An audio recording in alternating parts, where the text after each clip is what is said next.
was setting as they came to the lake. The sun was setting as they came to the lake. Vivian, Morgaine's aunt and high priestess of Avalon, twisted on her pony to look. The sun was setting as they came to the lake. Vivian, Morgaine's aunt and high priestess of Avalon, twisted on her pony to look at the little girl who rode behind her. The girl's face was drawn with weariness and hunger, but she had not complained, and Vivian, who had deliberately set a hard pace to try her stamina, was satisfied. The life of a priestess of Avalon was not an easy one, and she needed to know that Morgaine could endure fatigue and hardship. She slowed her pony now, and let Morgaine draw abreast of her. "There lies the lake," she said. "In a little while we will be within walls, and there will be fire and food and drink." They halted their horses at the water's edge. It was a silent scene, and Vivian could hear the girl's thoughts. "It is lonely here, dark and dismal." "How do we get to Avalon?" Morgaine asked her. "There's no bridge." "I will call the boat."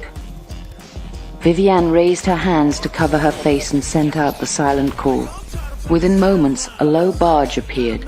Draped at one end in black and silver, it glided so silently that it seemed to skim over the water like some waterfowl. There was no sound of oars, but as it came nearer they could see the oarsmen, dark little men half naked, their skins tattooed with blue woad in magical patterns. The silent little men moored the boat. Vivian signaled to the girl to dismount, and the horses were led on board. Vivian took her place at the prow, and the barge moved out into the lake. Ahead of them rose the aisle and the tor with its tall tower to St. Michael.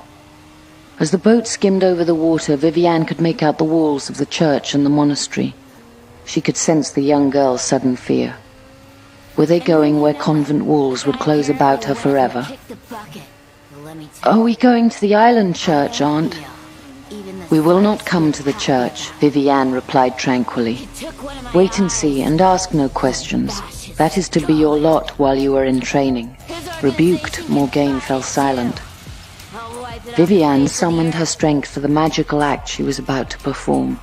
She stretched out her arms, raising them high above her head. Then, with a swiftly exhaled breath, she brought them down, and with them fell the mists, so that the sight of the church was wiped out. The boat began to glide through the mists. Then, like a curtain being pulled back, the mist vanished, and before them lay a sunlit stretch of water and a green shore. Vivian heard the young girl in the boat catch her breath in shock and astonishment. Atop the tor stood a circle of standing stones, brilliant in the sunlight. On the slope she could see the sacred well and the silver flash of the mirror pool below. Along the shore were great oaks, with golden shoots of mistletoe clinging to their branches. "Lady, is it real?" Morgaine asked. "It is more real than any other place you have ever seen," Vivian told her, "and soon you will know it." The barge moved towards the shore and scraped heavily on the sandy edge. Then they led the horses to land, and Morgaine was left to step on shore by herself. Women robed in dark-dyed dresses with over-tunics of deerskin, some of them with a crescent moon tattooed in blue between their brows, came down the path toward them. They bent before Vivian in silent respect, and she raised her hand in a gesture of benediction. "This is my kinswoman," Vivian said. "Her name is Morgaine. She will be one of you." She looked at the young girl. The child was weary and frightened. "Tomorrow," she said to Morgaine, "you will go to the House of Maidens. It will make no difference there that you are my kinswoman and a princess. You will have no favors except what you can earn for yourself. But for tonight, come with me. We have had little time to talk together on this journey." At the edge of the apple grove, between two trees just coming into blossom, stood a little house of wattle and daub. Inside, a fire was burning, and a young woman welcomed them with a silent bow. "Do not speak to her," said Vivian. "She is under a vow of silence. She is a priestess in her 4th year, and her name is Raven." In silence, Raven stripped off Vivian's outer garments and her muddy shoes. At a sign from Vivian, she did the same for Morgaine. She brought them water for washing and later food, barley bread and dried meat. For drink there was only cold water, but it was fresh and delicious, unlike any water Morgaine had ever tasted. "It is the water of the sacred well," Vivian said. "We drink nothing else here. It brings vision and clear sight. Sit here beside me before the fire and talk a little. For tomorrow Raven will take you to the House of Maidens, and you will see me no more until you take your turn with the older priestesses." She held out her hand, and Morgaine came to join her on the bench before the fire. "What does it mean to be vowed to the goddess, lady? Who is this goddess? I asked Father Columba once if God had any other name, and he said no. God is called by many names, but is everywhere one. And so, when you pray to Mary, Mother of Jesus, you pray without knowing it to the World Mother in one of her many forms. The God of the priests and the Great One of the Druids is the same. Oh, Morgaine, I would you had been my own child, but even so I could not spare you. I must use you for her purposes as I was myself used." She bowed her head, laid it for a moment on the young girl's shoulder. "Believe that I love you, Morgaine, for a time will come when you will hate me as much as you love me now." "I fear you," said the girl, intense, her small face glowing with firelight, "but I could never hate you." Vivian sighed deeply, thrusting away foresight and dread. "It is not me you fear," she said, "but her. We are both in her hands, child." The next day, Morgaine was sent to the House of Maidens.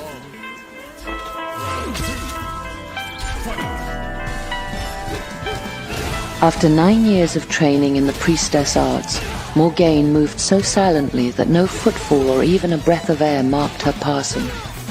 On this particular day, her heart was beating faster than usual as she walked along the path toward the lake.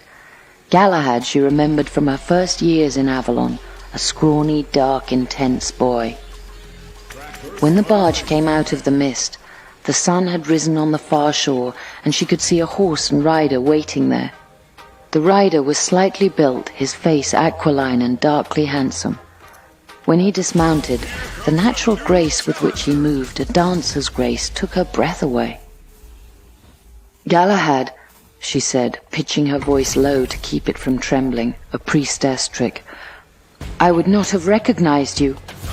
His voice was deep and musical as he said, "Why, lady, now that you move your hands, I know you. Priestess, were you not once my kinswoman, called Morgaine?" The dark eyes glinted. "I was, and am, but years have passed," she said. "Yet the magic of Avalon never changes," he murmured. "It is indeed the land of the fairy folk," he said, "and you are Morgaine of the fairies as always. But you are a woman now, and beautiful, kinswoman." Morgaine thought, impatient, "I'm not beautiful. What he sees is the glamour of Avalon." She set her mouth tightly and knew that she looked all priestess again. "This way," she said curtly. "I remember the way," he said, and walked quietly at her side. Raven, ever silent, let them into the dwelling with an inclination of the head. As her eyes adjusted to the dimness, Morgaine saw Vivian seated by the fire. "My lady and mother," the lad said, "I give you greeting." "Galahad," she said, "come sit here beside me." He took a seat. Morgaine hovered near the door, and Vivian beckoned her to come and seat herself too. "I waited to breakfast with you both. Here, join me." There was fresh cooked fish from the lake, hot barley bread and fresh fruit, such food as Morgaine seldom tasted in the austere dwelling of the priestesses. "How does your father, and how does Brittany?" "Well enough. I have come to bring word to the Pendragon's court of a new massing of Saxon armies. I doubt not they will strike in full force before midsummer. I hope to see the Saxons driven from our shores, and I hope to have a hand in their driving." The lady drew a long breath and then smiled. "I wish you would speak of this to the Merlin." "I will willingly seek counsel of the Merlin if it pleases you." "Morgaine, my son has been long away from Avalon. Take him away, spend the day on the shores if you will. You are freed for this day from duties. Tonight, Galahad, you shall sup with the Merlin, and shall be housed among the young priests. And tomorrow, if you still wish for it, you shall go with my blessing." He bowed profoundly, and they went out. "Your mother," said Galahad, "if I recall rightly, was the wife of Cornwall, and is now the wife of the Pendragon. Is it so?" Morgaine nodded. It had been so long that she could only half remember Igraine, and now sometimes it seemed to her that she had been long motherless. "I have not seen her for many years," she said. "I saw Uther's queen but once from a distance. She's very beautiful, but she seems cold and distant too," Lancelot said uneasily. "You are as different from her as night from day. I feel you are flesh and blood and real in spite of all these mysteries around you." He laughed, intense, and Morgaine thrust her hands into his, laughing back at him. "Oh yes, I am real as the ground under your feet or the birds in that tree." They walked together down by the waterside, Morgaine leading him along a little path. "There is no one on the tor now except sheep grazing. Would you like to climb it?"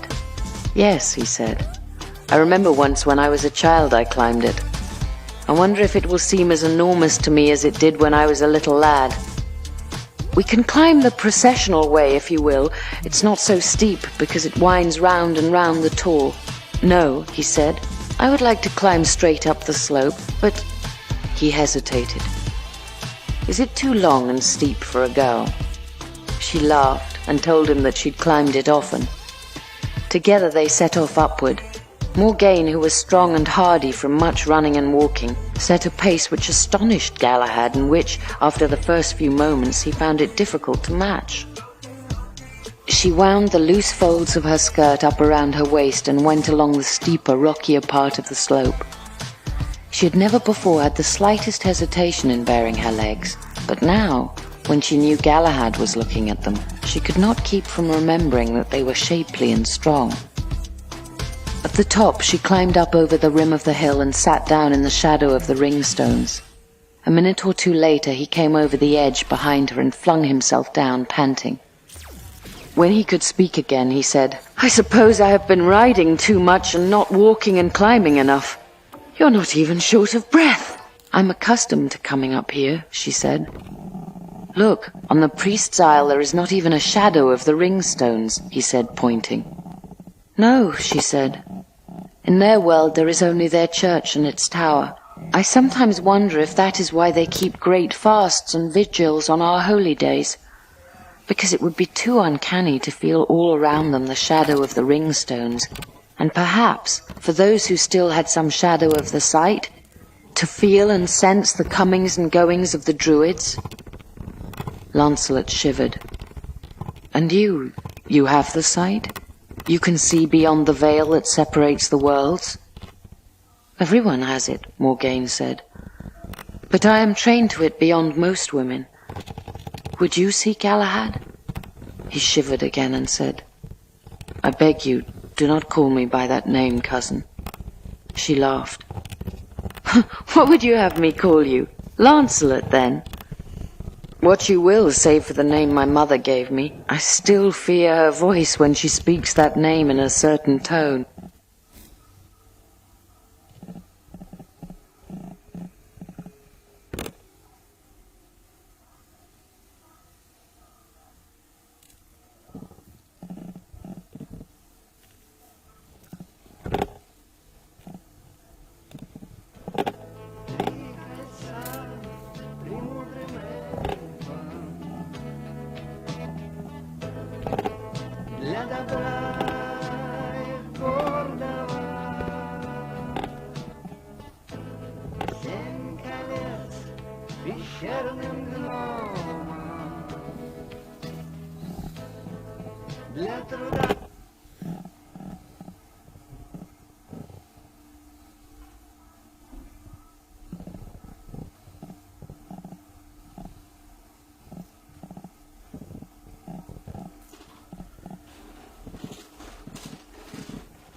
Властелин царит над темными силами.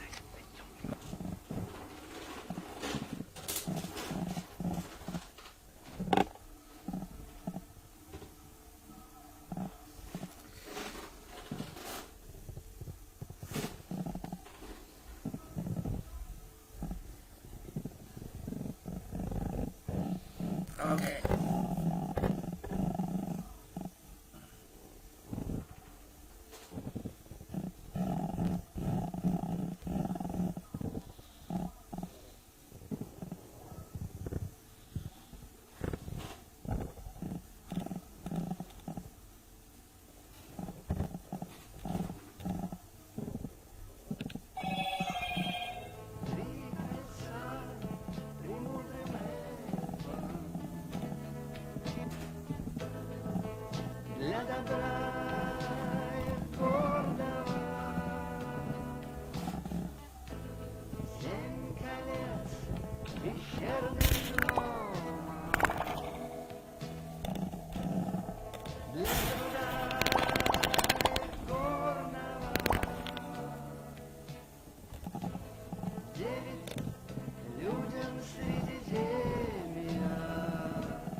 Под владычеством всесильным, властелина Мордора.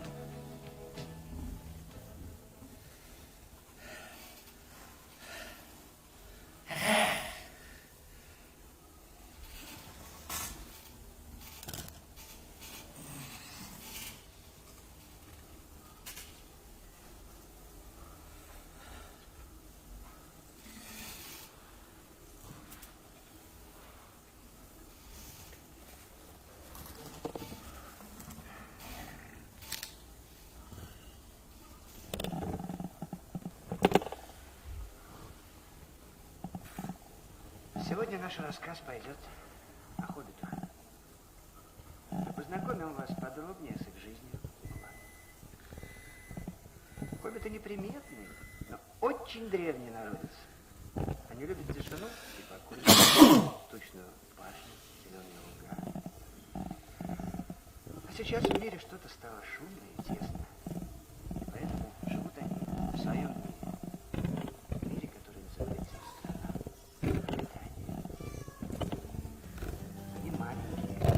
Крепкие и кряжестые, мира и благоденствия. Они живут так, как живется, а жилось им весело. Но хоббиты не воинственный народ и никогда не ссорились друг с другом. Они, наверное, потому так любят блага земли. Сейчас пролетия могли обходиться без них. Не скажешь, глядя на их смешные физиономии. Сейчас хоббиты готовятся к празднику. Бильбо Торбинсу сегодня исполняется 111 лет.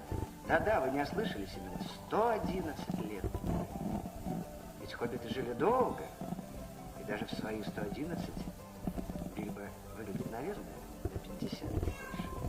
Ведь, когда в душе жадность и злоба, тело долго остается молодым.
Yes, indeed. It is called Lothry, where the transitory lands of the Lords of Cinder converge.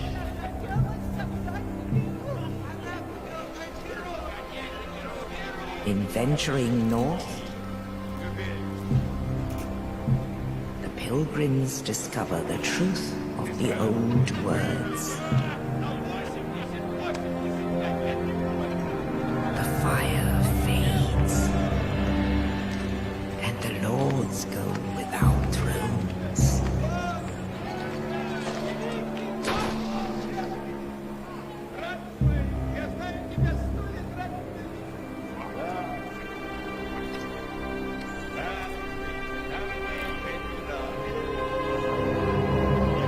When the link of fire is threatened, the bell tolls, unearthing the old lords of Cinder from their graves.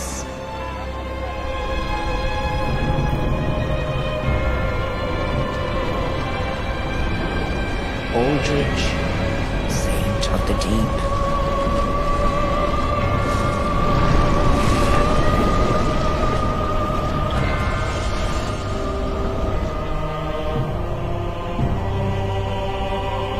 Farron's undead legion, the Abyss Watchers.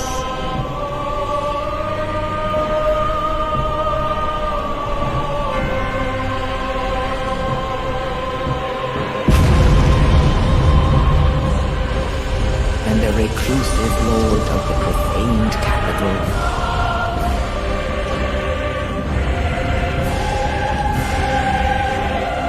Yon the giant.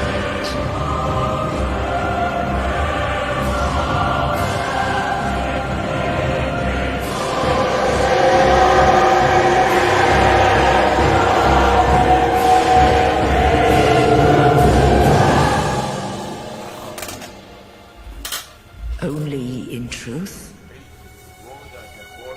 the lords will abandon their thrones.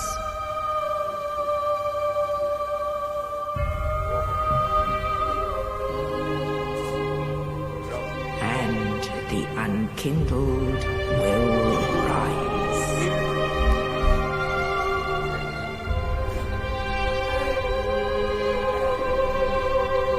Nameless, accursed undead, unfit even to be cinder. And so it is that ash seeketh embers.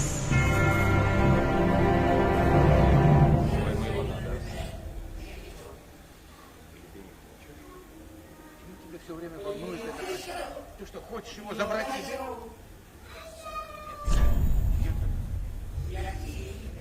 Я не отдам.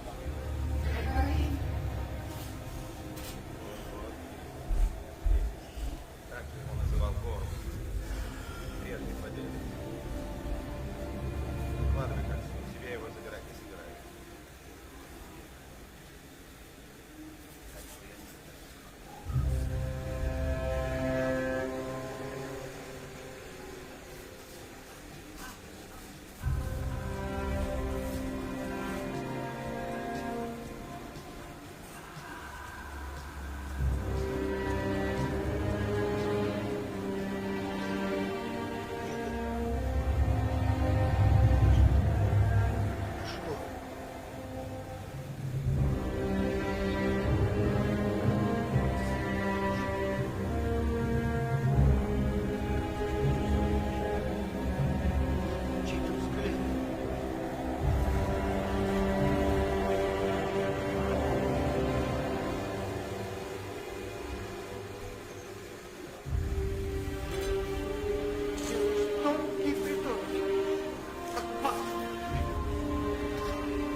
Тот, кто часто надевает кольцо, становится прозрачным. Видимым только черному пластилину.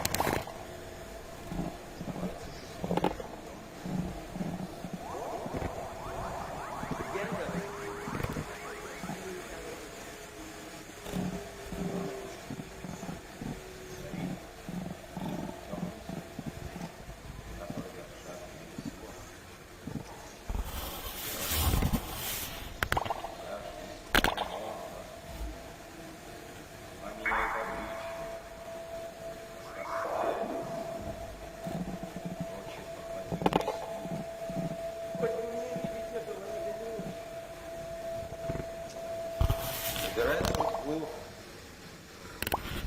Не дано.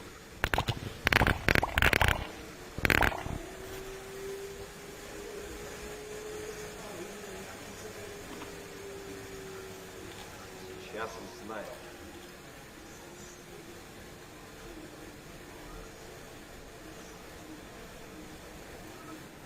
На берегу великой реки Англии жил народец, очень похожий на коня. В одном прекрасном утре Батюга, Лермонтов, отправились на рыбалку.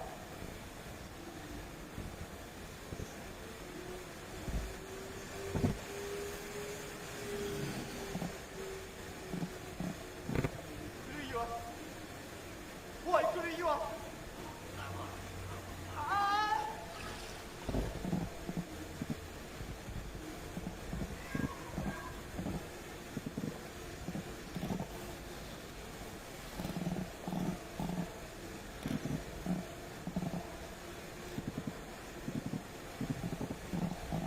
It seems too quiet. Something is not horribly wrong.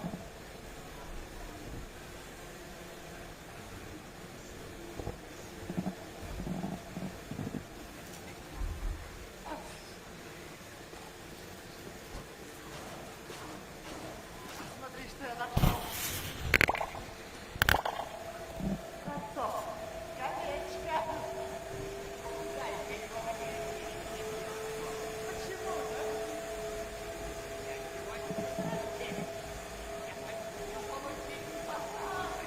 Я тебе уже сделал подарок. А это колечко. И я хочу оставить тебе. Ну как же так, Вилли? Да почему? Потому что...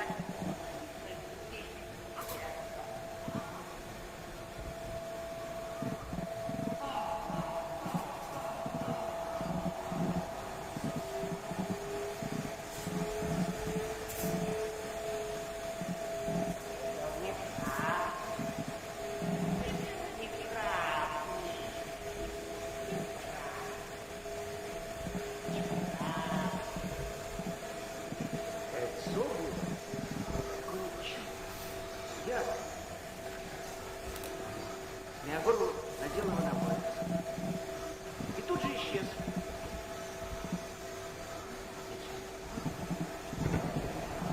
Кольцо было его невидимо. Стал надевать его чаще и чаще. Я пошел. Этого стал еще злее. Превратился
It will.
Adventures in time and space, transcribed in future tense.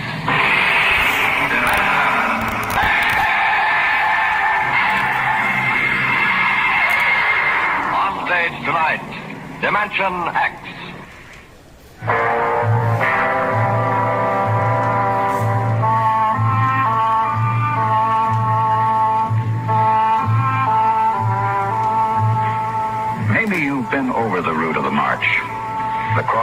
highway runs that way now. From the Calmac Canal on the equator, north to the highlands, with a water station every 20 miles and a radar pickup and towing service running 24 hours a day.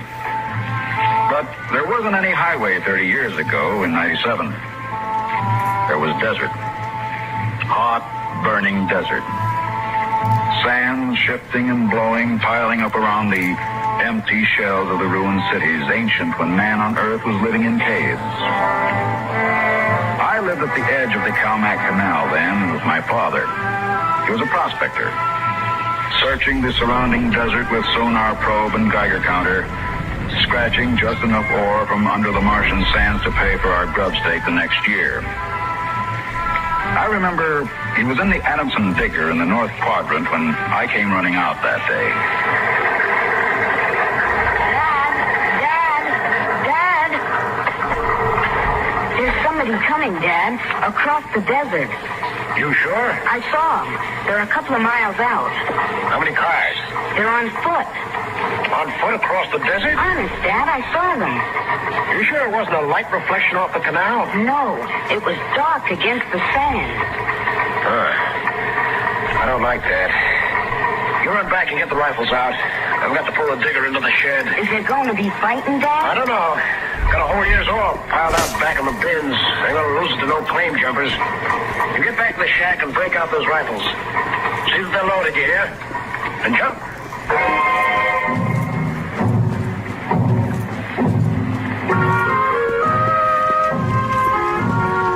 Dad had 3 surplus Army rifles and a couple of homemade grenades made out of ore cans stuffed with Adamson A explosives. We crouched inside the shack waiting. The shadow of the water tower in the doorway grew longer as the quick Martian dusk settled down over the desert. There they come, Al. There's 2 of them. There's something funny about that second one. Look, he's all spindly, and his head's funny. Yeah, his head's funny, all right. Now, that's a Martian. I never saw one off the reservation before. There hasn't been one, not in 10 years. I don't like this. Here they come, into the door Now, you remember what I told you. Line up the sights and just squeeze the trigger. Hello! Hello there! Now, Dad? Hello! Wait a minute. What do you want? Water! What are you going to do, Dad? Where do you come from? Wholeswell. Hey, you're lying. That's 100 miles across the desert. I know. That's where I came from. My tank is empty. I need water. Well, drop your gear and come up here slow. Tell that Martian to stay where he is.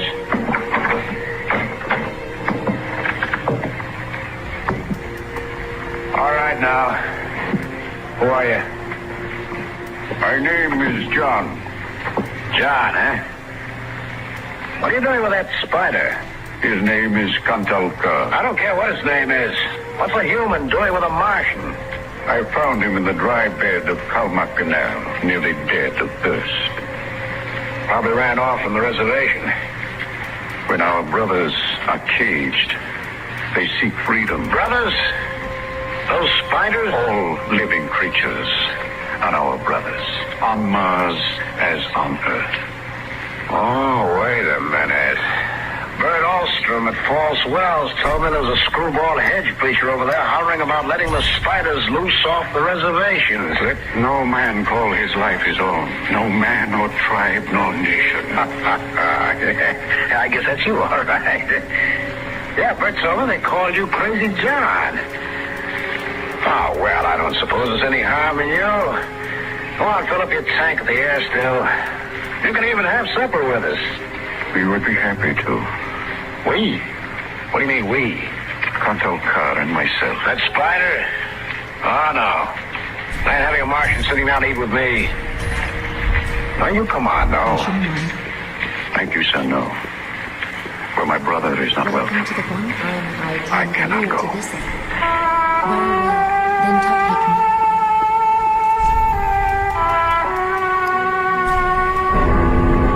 The old man filled his tank at the air tower, and the Martian went through the ash pile for half-burned fuel brick. When we went in the house for supper, I could see them silhouetted against the fire. The old man with his wild hair and beard, and the thin, spidery arms and legs of the Martian. Dad, What now? were the Martians always on the reservation? Since the Outpost 3 massacre, they have been. What was that? Back before you were born, they lived wild in the mountains up north. Were they fierce? First enough. There's only one place for them spiders. Behind wire. Yeah, it sure is. Out in the dooryard, the campfire flickered at the base of the water tower. The first of the Martian moons had set. The other wouldn't rise for several hours. I could hear the sandpeepers out in the desert as I stood there. The old man and the Martian were sitting on the ground, huddled close to the fire. It gets cold fast on the desert when the sun goes down. There's you, boy. You can come up to the fire if you'd like. My dad wouldn't like it. All right. But I'm not afraid of no spider. No, there's nothing to be afraid of. How come his arms are all skinny? Ask him. Does he talk? Yes, his name is Kantalkar. It is, huh? Hello. Hello, boy. He talks funny. It's not my language. Why isn't he on the reservation? You can get in trouble helping spiders to escape. He is my brother. He was caged. When my brothers were in bondage, I came to them and said, "Lo, the time has come for deliverance." You talk funny, too. Is it true that you want to let all the spiders off the reservation? No man has the right to imprison the innocent. Do they really call you crazy, John? I have been called many things. You really think we ought to let all those old spiders off the reservation? Boy, we die here in the desert. We die in the sun. Out of the sicknesses you have brought from Earth. That's because Martians are just weak. I bet I could knock you down myself. You blood. We are a different people. We have not the strength of muscle or advancement. But we will not stay here to die. You won't get off the reservation. The patrol takes care of that, all right. They won't let any stinking old spiders out. In the minds of children is planted the poison of evil.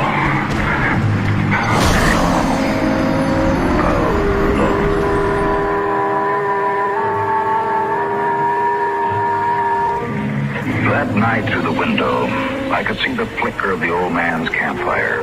He was walking up and down now, shouting, singing hymns, verse after verse, his white beard catching the light as he passed behind the fire. The Martian sat slumped over, his thin, spindly arms folded across the huge barrel chest that had developed over the centuries as the air of Mars thinned and escaped into space. In the morning, I looked out and they were gone.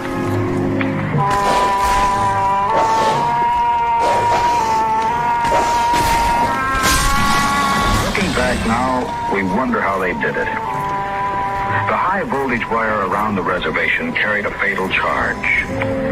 The patrolman in the tower had 50 caliber machine guns. The desert around the camp was mined heavily. And yet, at dawn, August 7th, 1997, they broke out. I was down at the dried-up canal bed hunting sandpeepers when my father came running after me. Al! Al! Here I am. Come on, back to the house. What's the matter, Now Dad? shut up and run. What is it? Spiders must be loose. Are they coming here? This way. Did you kill anybody? There's patrolmen when they busted through the wire. I get inside. What are you gonna do, Dad? Wire a keg of Adamson A across the gate. You get in there, get the guns out. I got the rifles and shoved a full clip in each one. Then I put the primer fuse in the homemade grenades and let them out on the porch. Dad was running lead wires back to the detonator from a half keg of Adamson A set across the gate. That's it. Give me one of those rifles. They be here soon? You can see the dust over the rise. There they are, Dad. There they come. Now, wait a minute. Hold up. I want to get a good shot. Let them get closer. Dad, that's Crazy John up in front. There. He's taller than the spiders. You can see his beard. Yeah, you're right. The renegade rat. Probably helped him break out of the reservation. Now listen now. If anything happens to me, you light out back to the shed. And hide out in the empty ore bins till they go away. You got that? All right, Dad. The spider's shouting something, Dad. That's probably a trick. Get down to the last of the way. Yeah, I got him clear now. Right in the head. You know, up a little now. I got him. Dad, look out. They've got guns. Down, get down. Dad! Get out now. Get out of the shed. But, Dad, you're hit. Go on. Those spiders are gonna rush. Get going. I can't leave you. Shut up. Get out of here. You hear? Get out there.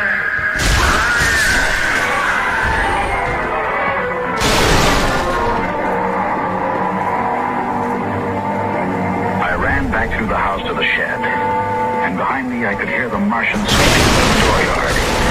Then suddenly, the ground shook, and I could feel the dull concussion wave hit my ears as the Adamson A exploded.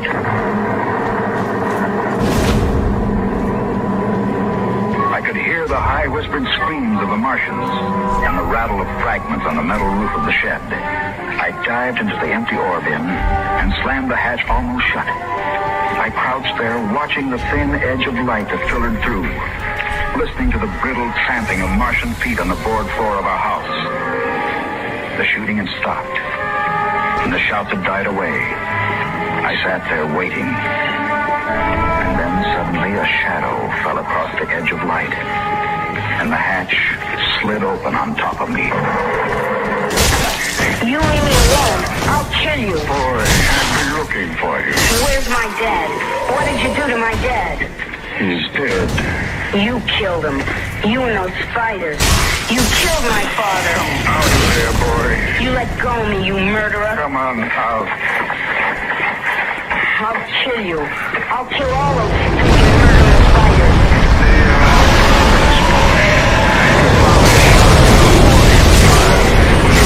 Against my orders. You did not have to shoot. Our brothers came in peace. They're going home to their mountains.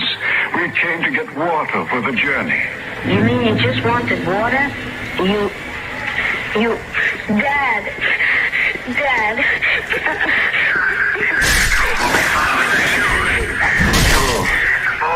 Let's leave him here with water and supplies.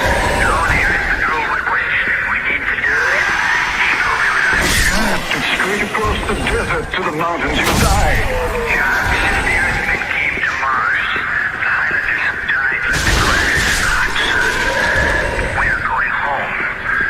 One life cannot stop us.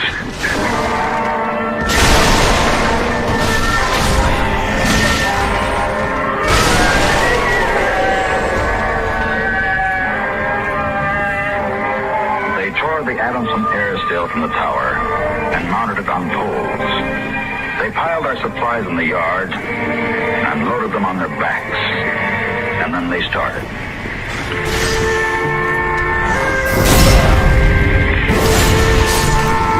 I marched with the old man at the head, and the column stretched out behind us on the desert.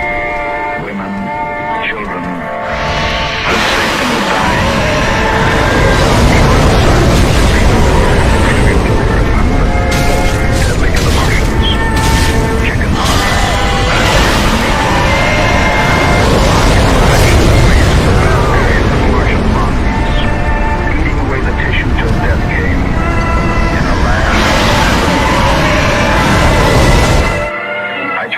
Back at our house, but the sun was behind us, blinding red, and the old man pulled me around as he marched, his eyes fixed on the horizon where far to the north rose the cool mountains that were the ancient home of the Highlanders.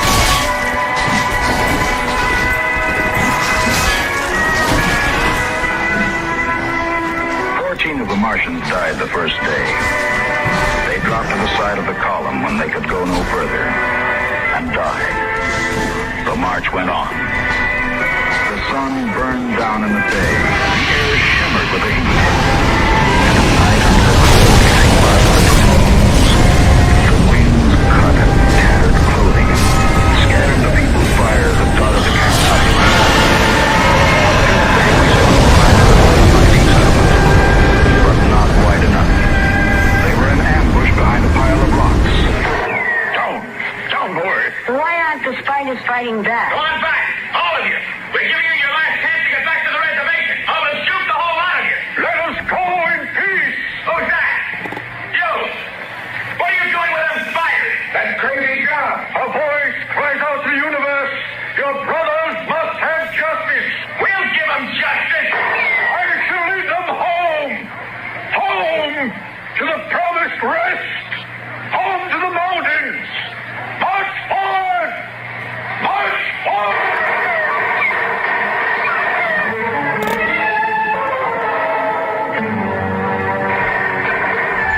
Past the rocks they marched, and the earthmen...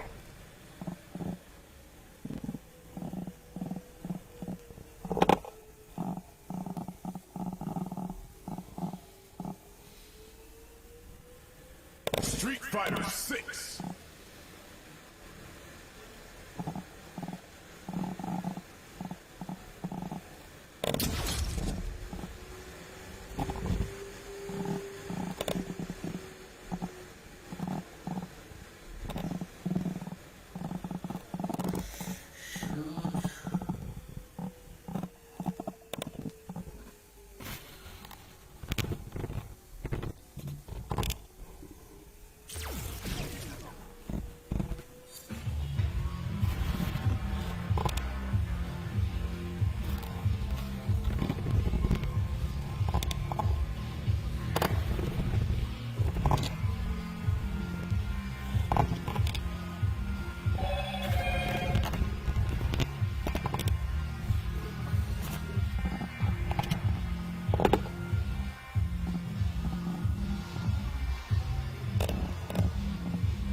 How I used to say that.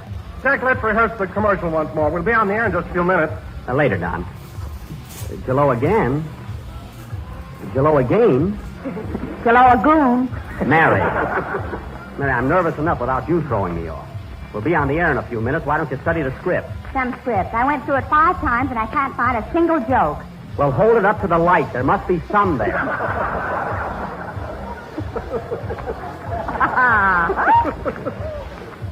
Gosh, I don't ever remember being this nervous on an opening broadcast. I guess I'll be all right as soon as I get my first laugh. That may take us clear into April. You stop being so pessimistic.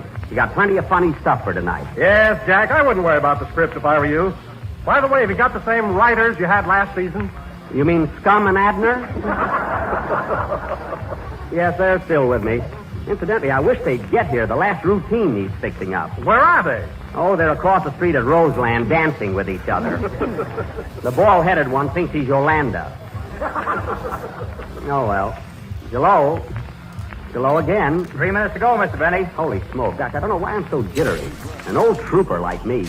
Why should I be nervous just because we're broadcasting from New York? Well, maybe it's because you can remember when the Indians were here.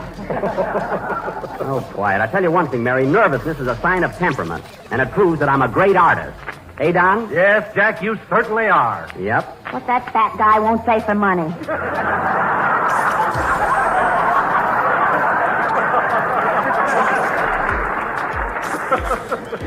You keep that up, Miss Livingston.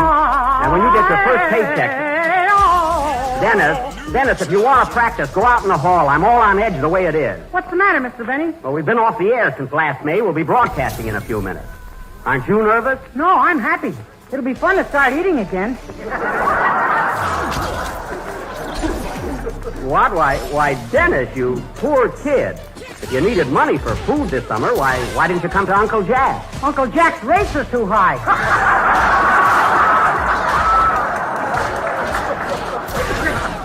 Now, wait a minute. When Kenny Baker needs money, Mr. Allen doesn't charge him any interest. He's very liberal. Listen, liberal. Listen, kid, Fred Allen wouldn't give his grandmother a new tip for her crutch if he owned a rubber plantation. Talk about saving money. He tried to get a transfusion from a Chinaman so he could live on rice.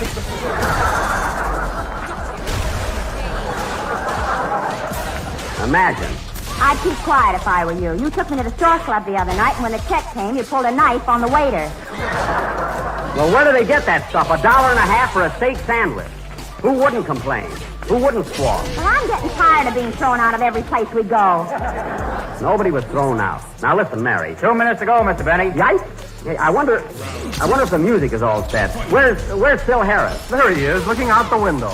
Oh, yes. Gee, has that guy changed? Gosh, he's so in love since he married Alice. Yeah. Oh, Phil,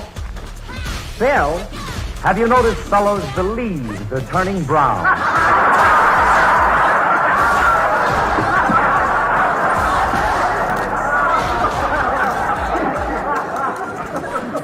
Oh, my goodness. Phil, snap out of it.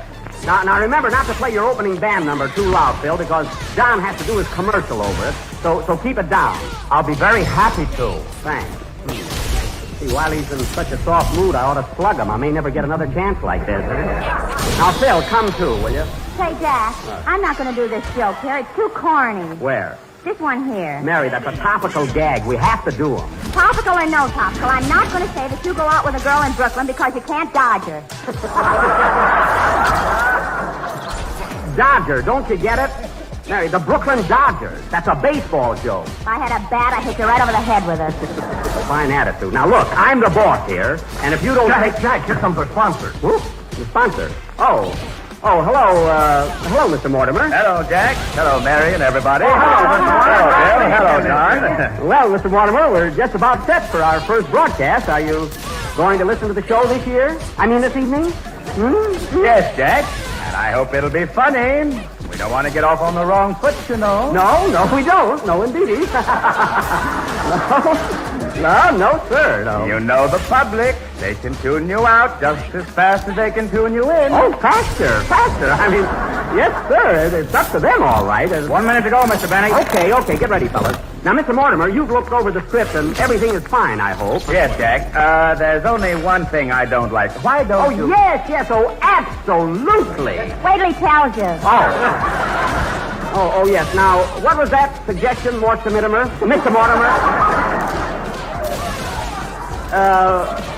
What's wrong? Now, if there's anything you don't... Hey, Jack, here are your writers. My writers? Oh, back from Roseland, eh? Listen, you guys, where's our last routine? Look, we won a cup. All right, you won a cup. You're wonderful dancers. Now go in the other room and fix up our last spot. On what? On what? Where's your typewriter? We bet it on Lou Nova. Oh, my goodness. Well, use a pencil, anything. Get it done. Okay. Come on, Yolanda. Coming. Phil,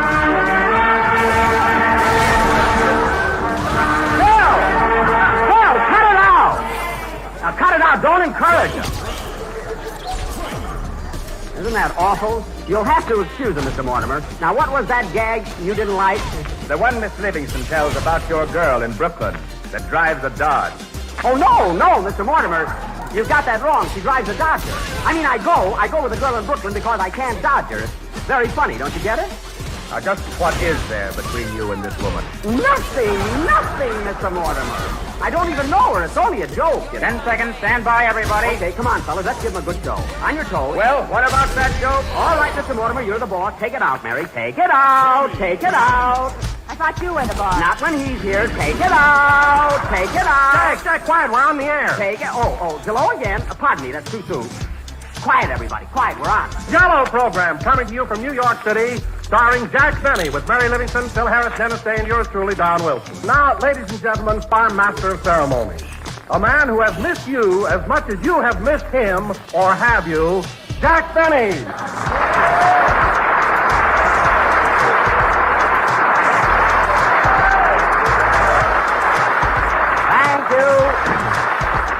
Thank you. Hello again, this is Jack Benny talking.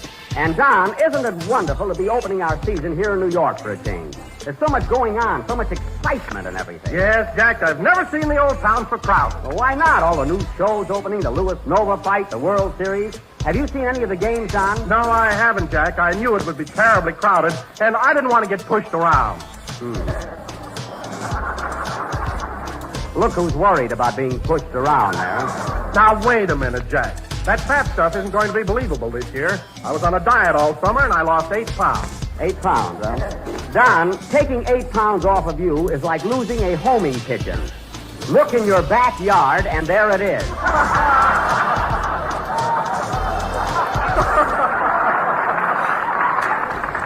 But speaking of crowds, Don, I went to Ebbets Field yesterday, and boy, those Brooklyn fans go absolutely crazy. Really, you never saw anything like it. Yes, I read where a lot of people even had their clothes ripped off. You said it. Don, I can understand what happened to my hat, my tie, and my shirt. But how I lost my art supporters, I'll never know.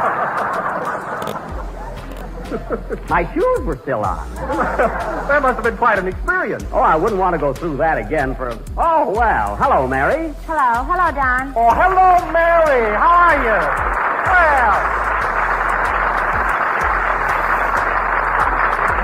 Well, Mary, here we are in New York again. And believe me, we couldn't have picked a better time. Huh? Yeah, things are sure popping. Yes, sirree. Jack and I were just talking about all the people that came here for the fight in the World Series. Yep. The hotels are so crowded, it's hard to get the accommodations you're accustomed to. Oh, it's murder. I'll say. Jack had to take a room with a bath.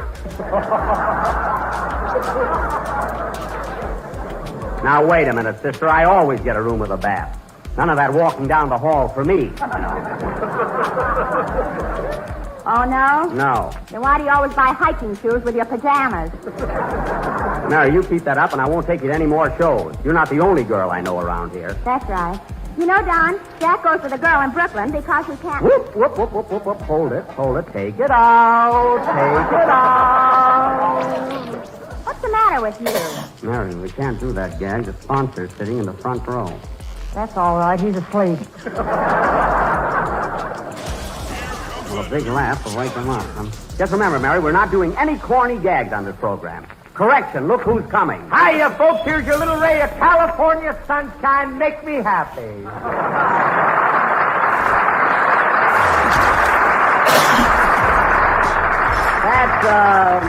That's plenty, folks. I'm the star here. Well, Phil, I haven't seen you since last June. Neither have I, Phil. Gee, you look great. Why not? I'm in love. I feel like $1,000,000. Well, Mary sure agrees with him. Hey, Phil, did you bring Alice with you? Did I bring Alice with me? My baby's always with me. Listen to him. Did you fly or take the train? Who knows, Jackson? Who knows?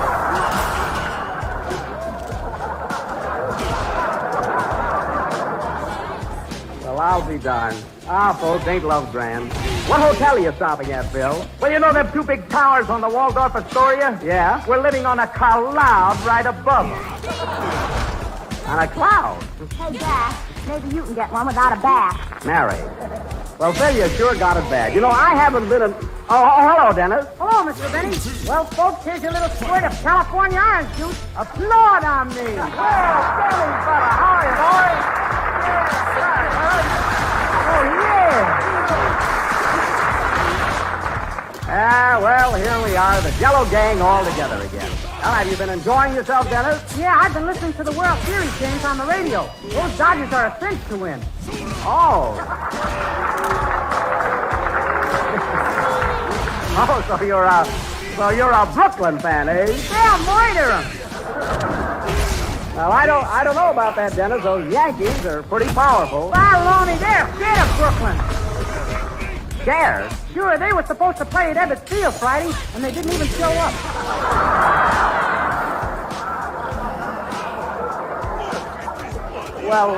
Well, naturally, it rained Friday. Oh, yeah? Dennis, they don't play baseball when it rains. Now, look, Dennis, if you're so sure of the Dodgers, and they certainly had a tough break today, I'm sorry, Leo, but how would you, Dennis, if you're so sure of them, how would you like to make a little bet? I haven't eaten since May, and he wants to bet. Oh, yes, I forgot about that. I'll tell you what, Dennis. Right after the broadcast, meet me over at the Stork Club, and I'll buy you a nice steak dinner. The Stork Club? Why, Jack, I thought you just... Never mind, Don. Never mind. It's a date, Dennis. Meet me there. But it's always so crowded, Mr. Benny. How'll I find you? If you come at the right time, they'll throw them right in your face. Mary, one more crack out of you, and you'll be holding that cake of ice in the new Olsen and Johnson show.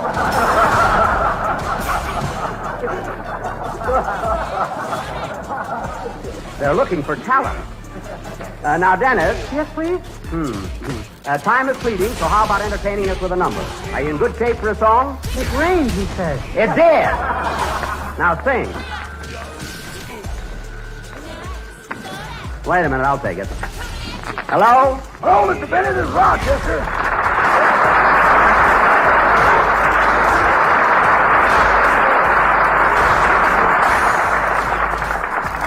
Rochester, where are you? I'm up here at the Lenox Avenue. If at first you don't succeed, roll 'em again, crew.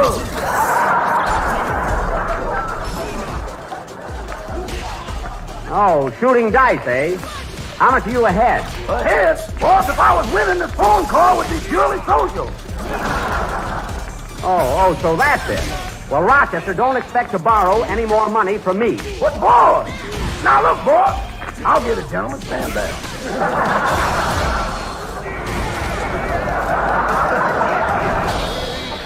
Rochester, who are you talking to? Some fraternity brothers who ain't too fatty. Well, I'm very sorry, Rochester, but I can't advance you any more money. Look, boss, how about sending over that $50 I won from you on the Lewis Nova fight? The Lewis Nova fight, I told you before, I do not owe you that money. But, boss, I'll get a gentleman fold that thing.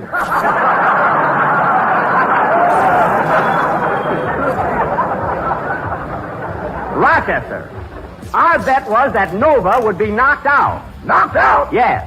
Now, you see, Lewis couldn't have knocked out Nova because Nova had what you call a yogi cosmic punch. Uh-huh. He's been perfecting it for months. Uh-huh. That cosmic punch is something brand new. It's never been used before. Impractical, ain't it? You don't understand, Rochester, and I'm not going to explain it to you, so goodbye. But wait a minute, boss. Gentlemen, please.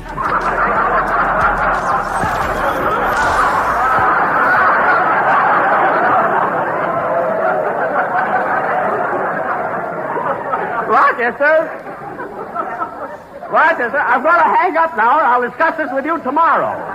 You'll have to discuss it with my yogi, because I'm going to be a spirit. Oh, don't be such a coward. Goodbye. I'd like to come to New York just once without Rochester getting into trouble. Sing, Dennis. That was You and I, sung by Dennis Day, and very, very good. And now, ladies and gentlemen... Hey, Mr. Benny. What is it, kid? You know where I can get a ticket for the game tomorrow? I'd sure like to see the Dodgers play. Well, I've only got a pair of them, Dennis, for Mary and myself. Do you want to go tomorrow, Mary? Sure I do. I paid for my ticket and I'm going.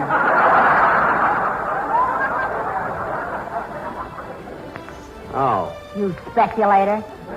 You paid just what I paid. Walking. I'm sorry, Dennis. Why don't you give him your ticket? You've been out to every game and haven't seen one of them. All right, so I left my glasses in California. Anyway, I told you I don't need glasses. Go on. You can't even read the news flashes on the Times building without them. Well, those letters move. That's why. You should have seen him last night running round and round the building trying to get the headlines. Oh, quiet. And now, ladies and gentlemen... But, Jack, what about those glasses you're wearing right now? Don, they came this morning airmail special, so I'm wearing them. Big thing over nothing. And now, ladies and gentlemen... You don't need your glasses, eh? Tell them what happened in Ebbets Field yesterday. Nothing happened. You know, when you try to catch Mary. What was it, Mary? Tell us about it. Oh. Well, Jack and I went over to Brooklyn. And when we got to Ebbets Field, boy, was it crowded. I told him about the crowd. Well, anyway, as Jack told you, he's left his glasses in Hollywood. So as we walked through the gates, he kept saying to me, "Are you sure this is the place, Mary? Are you sure? Are you sure?"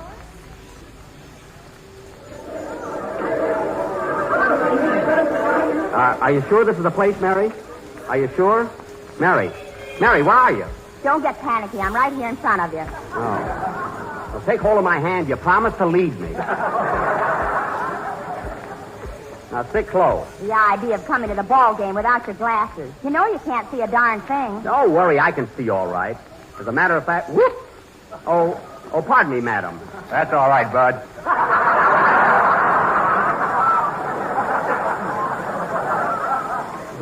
I mean, sir. So crowded here, I can't tell a man from a woman. Where are our seats? Right over here. Follow me. Hot dogs, get your hot dogs. Get your red hots here. Hot dog, old-timer? Yeah. Where are you? Where is he? Where are you? Where? Just follow the garlic. Oh, yes. Give me 2 hot dogs, buddy. You want the regular or the king size?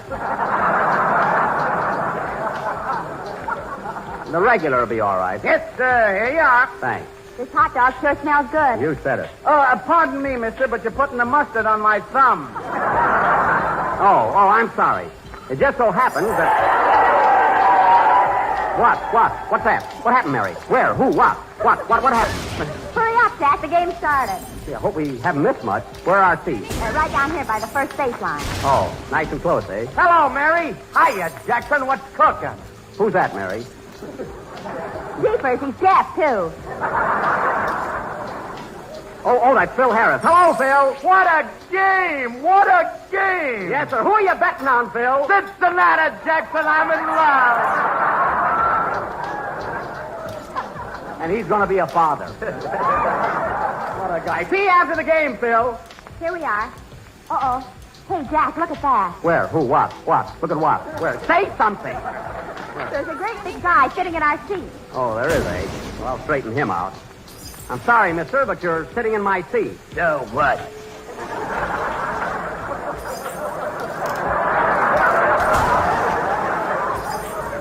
Here's what. Look, Bud, you'll just have to get out of my seat or I'll throw you out. Oh, you will, huh?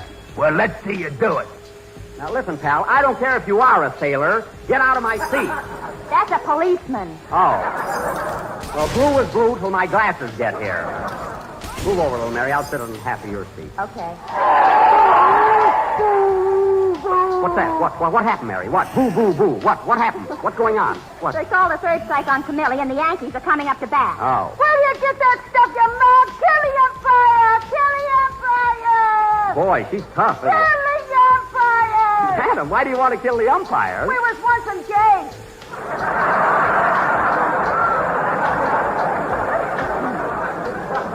Oh, it's personal. I mean, it's personal. Oh, boy, what a game. Who, what? What are they cheering? What's going on, Mary? What? DiMaggio is coming up to bat. Oh, boy, now there's a guy that can really hit. Hooray for DiMaggio. Ow! Madam, watch that right. That's me left. With me right, I'd have killed you. Oh. Gee, there's a fan for you, huh? Yeah, the Dodgers sure are popular. You said it. Say, that gives me an idea, Mary. I just thought of a terrific gag for our program next Sunday. What is it? Well, you say to Don Wilson, Jack goes with a girl in Brooklyn because he can't dodge her. This game here? No. Look, a Dodger, don't you get it? It's a topical gag, and the sponsor will love it. It's terrific. I ain't laughing.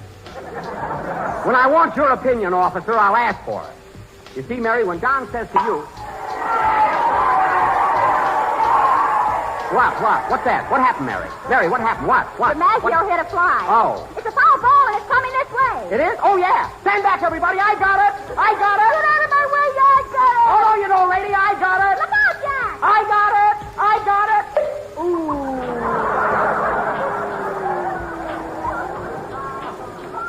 Well, he got it. Throw some water on him. What? What happened? Who? Where? Where am I? What happened, Mary? Who? So you see, Don, that's exactly what happened when Jack went to the ball game yesterday without his glasses. Well, I'll bet you're glad you got them now, Jack. You'll enjoy the game today. Oh, for heaven's sake. Are you going to believe Mary? Look, Don, here's what really happened. When Medwick hit that foul ball... That was DiMaggio. All right, DiMaggio. When DiMaggio hit that foul ball, I saw it coming my way. I stood up and caught it with one hand. You know, Don, when I was a kid, I used to play shortstop with the Waukegan Wildcats. Why, we used to beat the best teams in the league. Kenosha, Racine, Zion City, Highland Park. Why, there was nothing to it.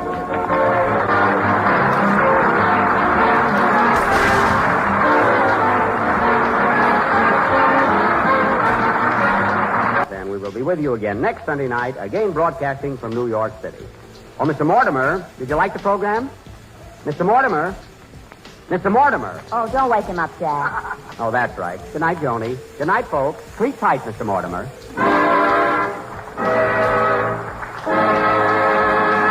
The Jello program coming to you from New York City, starring Jack Benny, with Mary Livingston, Phil Harris, Dennis Day, and yours truly, Don Wilson. Ladies and gentlemen, exactly 449 years ago today, Christopher Columbus first set foot in the New World after a perilous ocean voyage of 40 days and 40 nights. Boy, what a trip. I wish I'd have been there. For weeks and weeks, Columbus and his band of intrepid adventurers were tossed around in the storm-churned Atlantic, little knowing that they'd come through alive. Reach that mainsail. We'll make it, fellas. So now we bring you a man who gets seasick when the crackers bob about in his oyster stew, Jack Benny.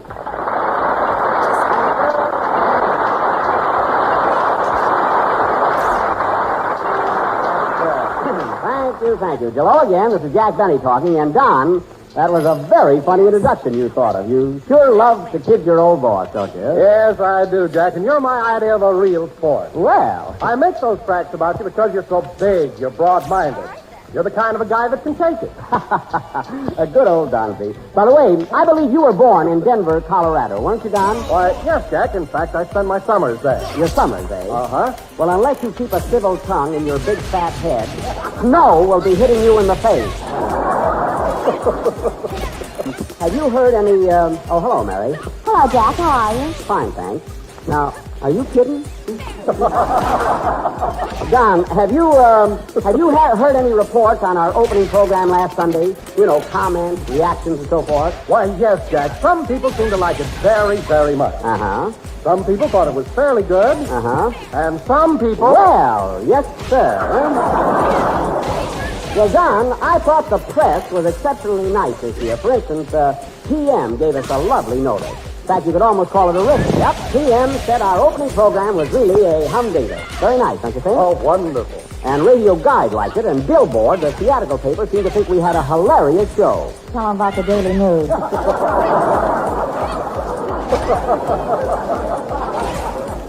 Mary, it just so happens that Ben Gross, radio editor of the News, didn't like the program, and he's entitled to his opinion. I have no hard feelings towards Ben. You haven't, eh? No. Then why did you try to get Errol Flynn to beat him up?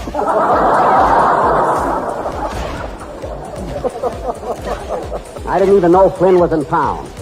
Anyway, most of the notices were very favorable. Did you read the one you got in the Daily Worker? Yes, I read the Daily Worker. What did it say, Mary? Same thing every year. Down with Benny.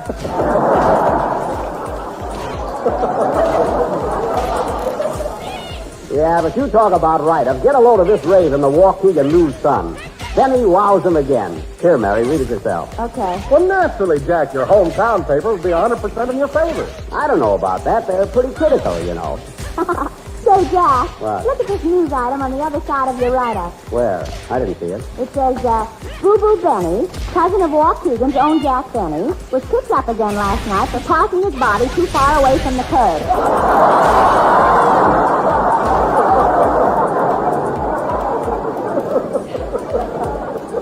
What? When interviewed, Boo Boo said, I don't want to set the world on fire, I just want a bromo. Give me that clipping. That boo-boo is always getting into those publicity stunts.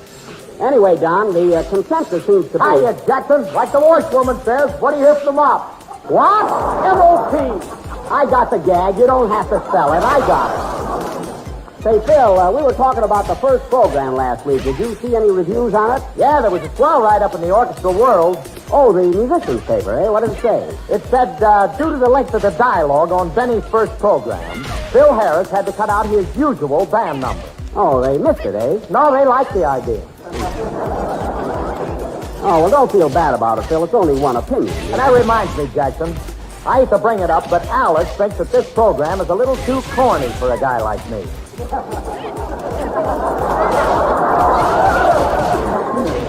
What? He feels that I ought to be on a high-classer show.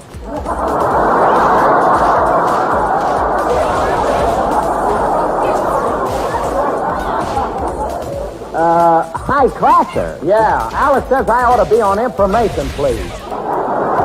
Oh, she does. Well, Phil, Alice is a dear, sweet girl, and I respect her opinion.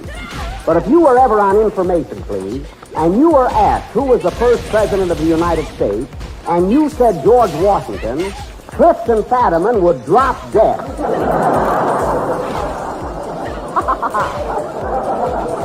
And I might also add that at present, Mr. Fadiman is in perfect health.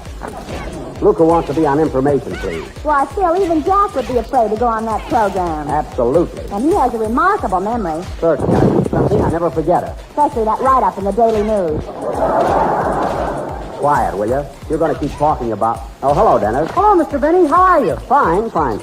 Say, Mr. Benny, did you see the write-up your opening program got in the Brooklyn Eagle? The Brooklyn Eagle? No, what did it say? It said what happened to you and the Dodgers shouldn't happen to a dog.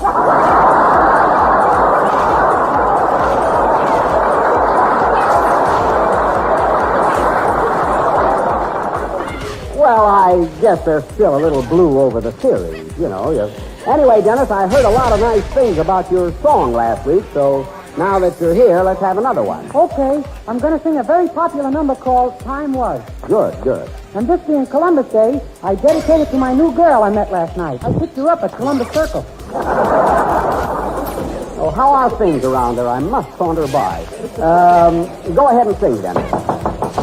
Hold it. Come in. Mr. Benny? Yes? May I congratulate you on this? It's your opening broadcast of the new season. Opening broadcast? Look, Bob, we had a show last Sunday. Good heavens, are you going to count that one? Get out of here! What a guy. His head looks like the ball Mickey Owen dropped. Go ahead, then. That was Time Was, sung by Dennis Day, my favorite tenor. And now, ladies and gentlemen... Hey, Mr. Benny. What is it, Dennis? You know, I saw Charlie's Aunt this summer, and somebody just told me that pretty lady in it was you. Oh, well, it was me. It was my character in the picture. And now, ladies and gentlemen... Holy smokes, you know, I thought it was a real girl. No, Dennis, it was me. And now, ladies and gentlemen... I sent you a love letter. Forget about it.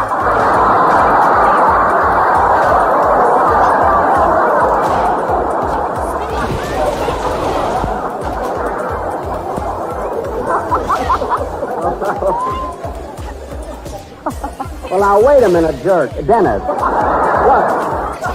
Dennis, the fact that I was wearing a dress shouldn't have fooled you that much. After all, a woman doesn't walk like me. Very few men walk like you. Is that so? Speaking of the way you walk, Jackson, have you seen them penguins over in Radio City? Yes, I've seen them penguins. He wants to be on Information, Please. All right, then. Jefferson was the first president. Oh, for Pete's sake, Phil, Washington was the first president. I merely said if you knew that, Fadiman couldn't stand the shock. And now, ladies and gentlemen... Hey, Mr. Benny, in that fan letter I sent you, I enclosed 25 cents for a photo. Later, kid, not now. Well, gee whiz. I haven't got one in a bathing suit. Now leave me alone. How he can do any good at Columbus Circle, I don't know.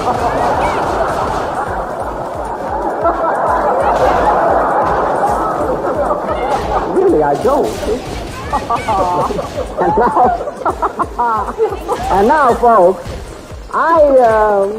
we're having fun tonight. Now, folks, I'd like to announce that beginning next Sunday, October 19th, our broadcast will come to you from Hollywood, California, as we're returning home.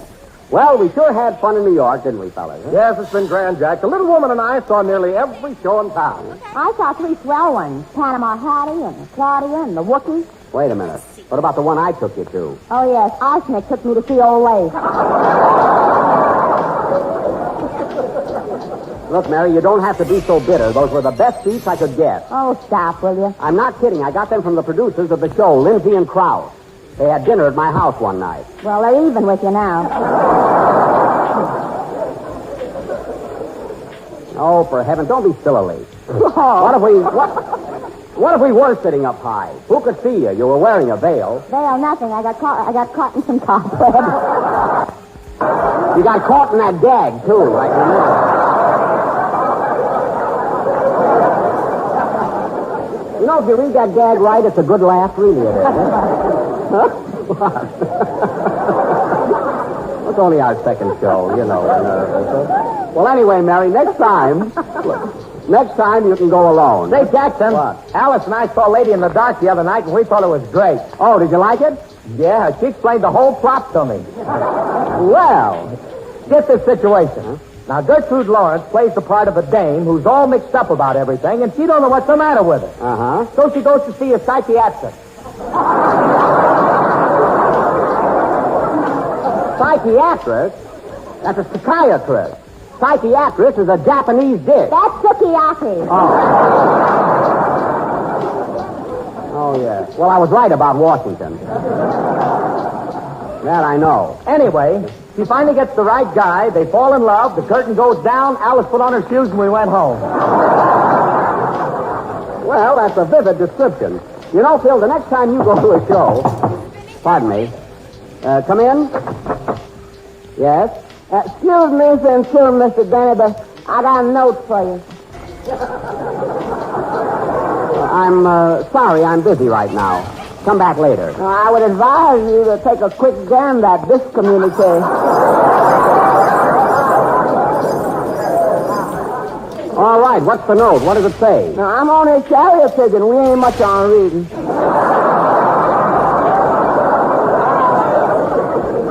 Oh. Okay, let's have it. Who's it from, Jack? Who do you think it's from? Rochester. Listen to this. Dear boss, please give bearer Mr. Columbus Smith. Columbus? Yes, that's me. Oh. Happy anniversary.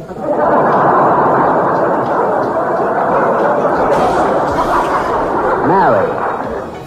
Let me read this note from Rochester. Please give bearer $50, which you owe me, as I owe it to a group of gentlemen who ain't. And I'm being sorely pressed for payment. Well, of all the nerve. I don't care if he is pressed. Mr. Bennett, if you don't come through, that bar's going to be cleaned and pressed. Oh, well, look, Columbus, you tell Rochester I'll call him when I get home tonight. What's his number? Monument to 1700. Monument, eh? Yeah, and do call, lest one be erected to his memory.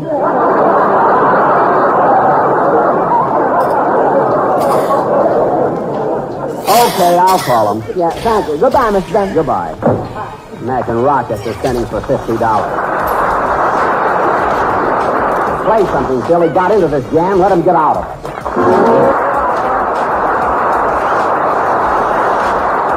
I don't want to set the world on fire, played by Phil Harris and his orchestra, who haven't even got a match. All right, I didn't like that gag either. I told you further. Say, Phil, I noticed you're using a lot of New York musicians while we're in town. Where'd you get them? I walked out of Lindy's with a sturgeon in my pocket, and they followed me. Oh, well, throw it to them. They look hungry. Now, fellas, as I told you before, we're leaving for California tomorrow, and I may not get to see you till train time. So I might as well give you your tickets right now. Oh, Phil, here's accommodations for you and Alice. And Don, here's space for you and the little woman. Oh, thanks, Jack. Oh, goody, we get a lower going back. Yes, sir. Now, Dennis, you're bunking with me as usual, and Gee whiz, Mr. Benny, you snore. All right, I snore. It's only for 3 nights. You're young yet. Now, Mary. If I'm going to stay up all night, I might as well be a playboy. All right, be a playboy. Let's drop it. Now, Mary. I know. I'm going to sleep with Miss Whipple. That's right. Miss Whipple? Who's she? Jack put an ad in the paper for someone to share my berth.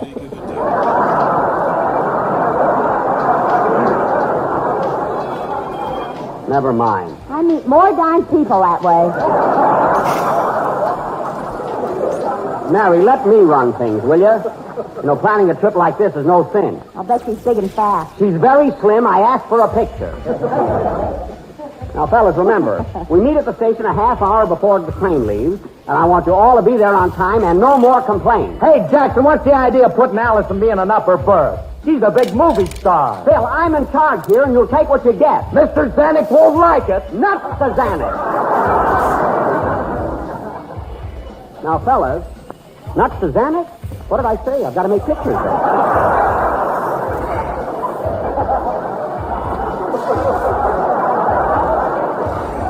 I've got 3 more pictures to make there.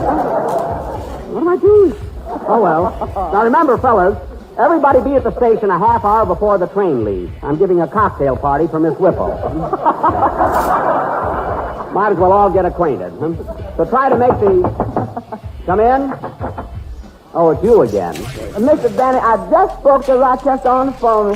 He says it's imperative I bring him the $50. Now, wait a minute. Did you tell Rochester I'd call him later tonight? Yes, sir. And he says if you don't call him now, later tonight you'll have to communicate with him by Ouija board.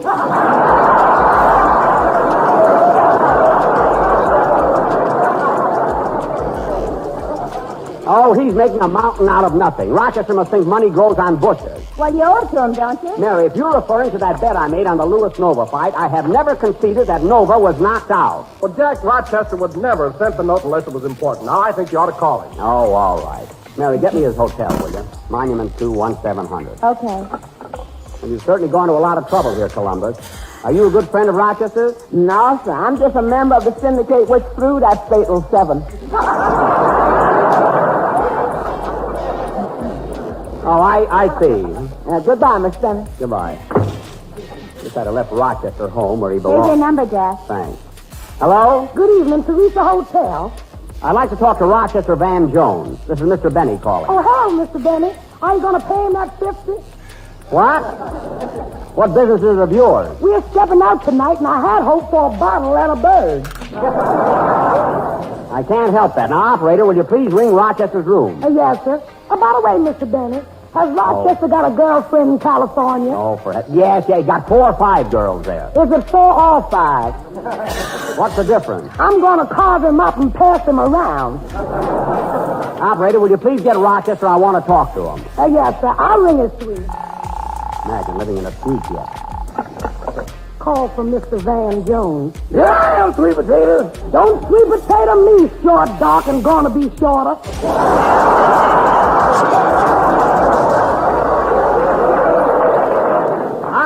Operator, get off the line. Oh, hello, boss. Did Columbus get there? Yes, he landed twice today. I got your note, Rochester, and I'm not sending you any 50s. But, boss, I owe it to some gentlemen, one of whom is mechanized.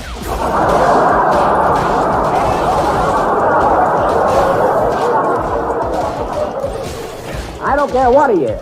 And another thing, Rochester, why is it you have a great big suite here in New York while I live in one room? Well, I'm in so much trouble I gotta pace up and down. Oh, you do? Yeah. You better get a racetrack, son, because I'm gonna run you. Operator, will you please stop cutting in? Now, Rochester, you promised me you wouldn't shoot dice while we were here in New York. And yet you lost $50. Explain that. Well, boss, it just happened that I was down on one knee tying my shoes. Uh-huh. And several of my lodge members got down on their knees to see what I was doing. Uh-huh. And while we were all in that position, Ivory reared his ugly head.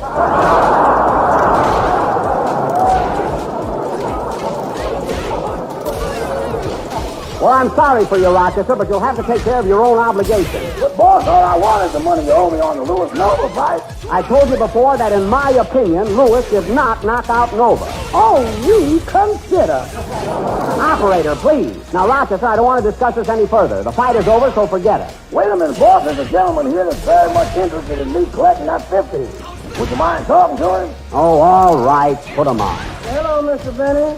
This is Metropolitan M. Spears talking. Yes? Rochester tells me you question the outcome of the recent Lewis-Nova fight. I certainly do. The bet was that Lewis would win by a knockout. When the fight was over, Nova was on his feet. Yeah, but he wasn't going no place. Look, all I'm trying to say is Nova was not unconscious when the fight ended. Mr. Lewis thought he was. That's what he thinks, but I'd like to get Mr. Nova's opinion. Well, when he comes to, let's check with him. Now listen, Metropolitan. You say Rochester owes you $50. That's right. And it was my understanding. Come back here, boy. I ain't got my hat on. Well, look, Metro, I'll tell you what I'll do. I'll send you a check for Rochester's debt as soon as I am definitely convinced as to the result of the fight. Thank you very much. That's okay. I'd like awfully well to get it before inflation steps in. You'll get it. Now put Rochester on the phone. Yes, sir. Oh, Rochester, Mr. Benny's gonna take care of that 50. You want to make it 100 or nothing? Rochester!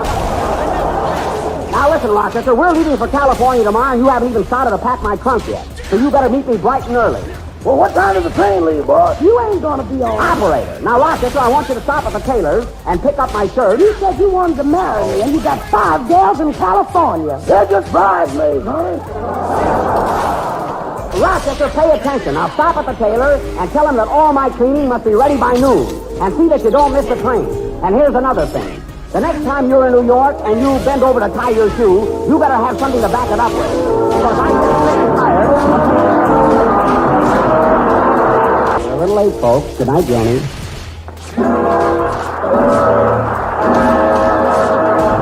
The Jell-O program, starring Jack Benny, with Mary Livingston, Phil Harris, Dennis Day, and yours truly, Don Wilson. And now, ladies and gentlemen, this evening we would like to reenact for you the events which occurred on our recent trip from New York to Hollywood.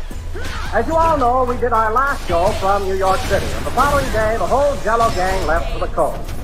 Jack had to check out of his hotel, the Swank Hampshire House on Central Park South, so he said he might be jumping to the lake.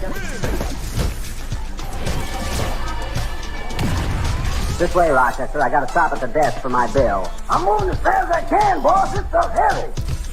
What do you mean, heavy? Those 2 suitcases are half empty. Yeah, but the trunk on my back is loaded. Oh, stop complaining. That trunk isn't so heavy. I wasn't bow-legged when I picked it up.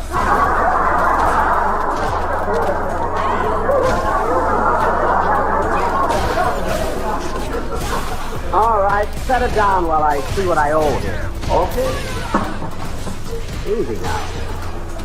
Let's see, I've been at this hotel 3 weeks.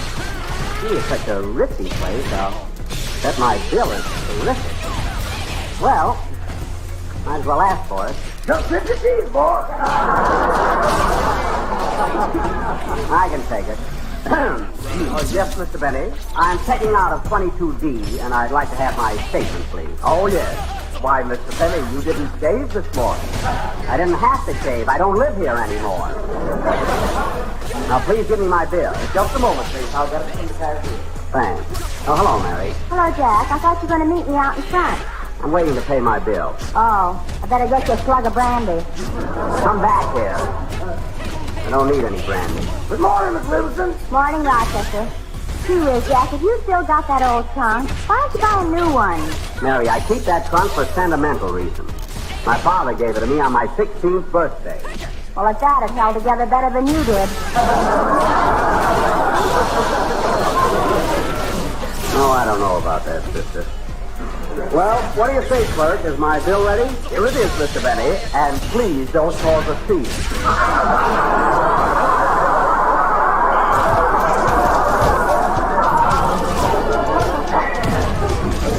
Don't worry, I'm just going to go over it. Now, let's see. Room, $12.50 a day for 21 days. That's, Rochester, where's my adding machine? Where is it? I couldn't find it, boss. You must have left it at the store closed.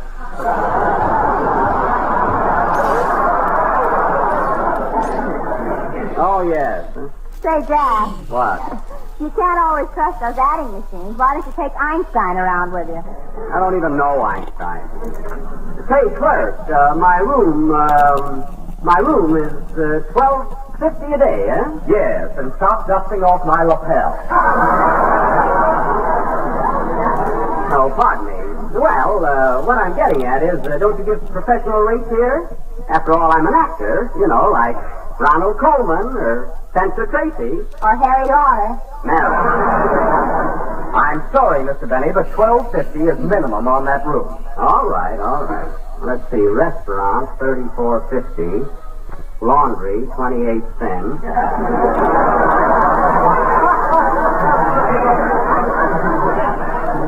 The newsstand. Hey, wait a minute. What's this item here? Newsstand, $15.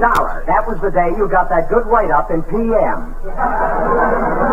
Oh, yes. Now, let's see. Oh, look what time it is, Jack. I read his write-up. It would have helped the gag a little bit. What is... Let's see.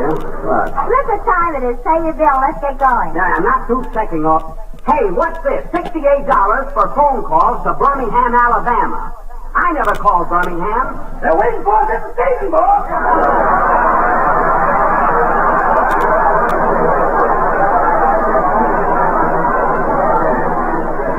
Why, I don't even know anybody in Birmingham. We don't understand train.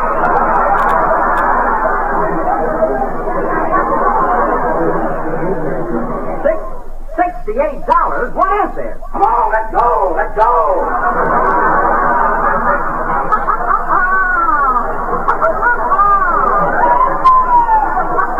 Rochester, wait till I find out about these phone charges. Now, don't worry, Mr. Benny. We'll investigate them, and if we're in error, there'll be a refund. There better be.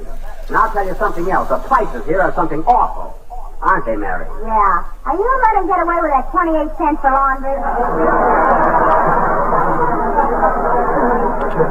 Well, that was a dress shirt. Rochester can't do clean.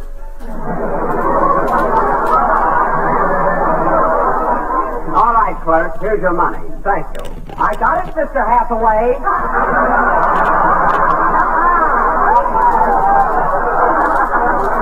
All right, you got it. I can't figure it out. $68 for telephone calls to Birmingham, Alabama. Let's go! Let's go!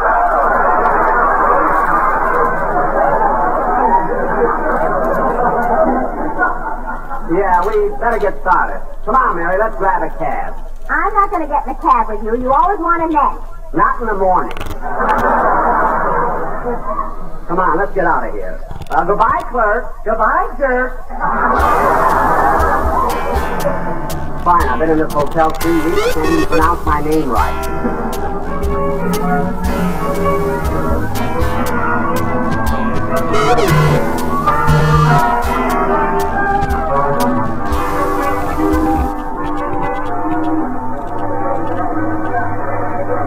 Century Limited for Chicago. Now ready on track 20. Track 20. Oh! By goodness, I hope Jack doesn't miss the train. He's got all the tickets. Want some of my potato chips, Mrs. Wilson? No, thanks.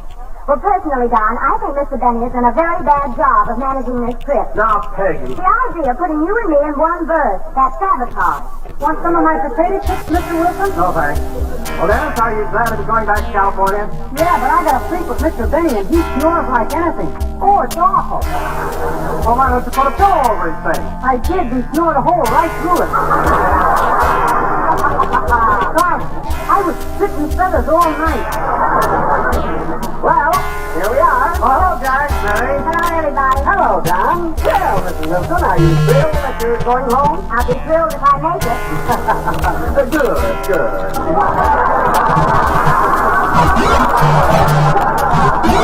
By the way, Mrs. Wilson, you notice I got you and Don a lower berth on the fifth deck. Hooray!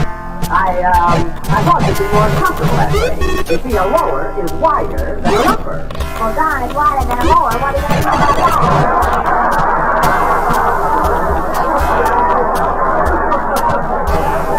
Now, Mary, as long as Don and Mr. Wilson are happy, that's all that counts. I'm so happy I could pencil right in the nose.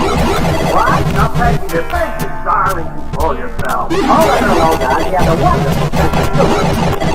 If you ever hit me, I'd fire Wilson so fast it'd make her head swim. Well, where's the rest of the gang? Where's Phil? Phil and Alice are on the train. She was just mobbed by autograph hunters. Oh, she was. Well, I can sympathize with her. I go through that all the time. Autograph. I'm sorry I forgot today, Mr. Benny. That's all right, kid. Well, all these darn. Here comes Jack Benny. Not now, Dennis. You gotta catch up with him.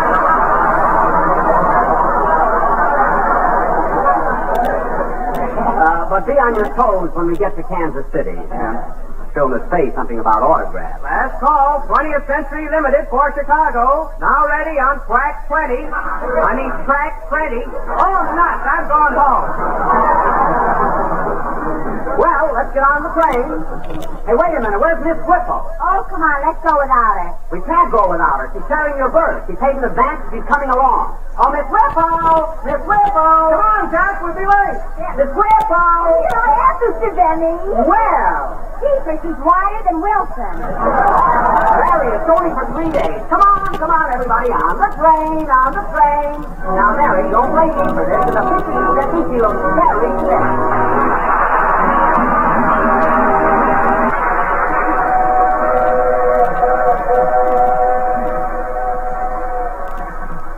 Boy, look at that scenery. Just think, Mary. Here we are only 2 days out of New York, and we're in New Mexico. Want an orange, Mary? What, again? No, thanks. Gee, look at those mountains. You know, Mary, that's where I'd like to live. Right in those mountains. Close to nature. Yeah. Away from all the hustle and bustle of the city. That's the life for me, Mary. Yeah. The simple life. See, well, I'd live on beans. Beans and deer meat. Probably shoot the deer myself. And then someday, Mary, I'd be hiking through those mountains and I'd discover a gold mine. I knew you weren't living on those beans for nothing. No, there's no use talking to you. Look at the scenery, Dennis. Isn't it gorgeous? Oh, it's beautiful. Dennis, will you please stop yawning? Well, the way you snore, Mr. Benny, I haven't slept for 2 nights. Well, Dennis, what if I do snore? Sleep isn't so important. Thomas Edison never slept more than 5 hours a night. Yeah, but he was inventing something. I just gotta lay there and listen.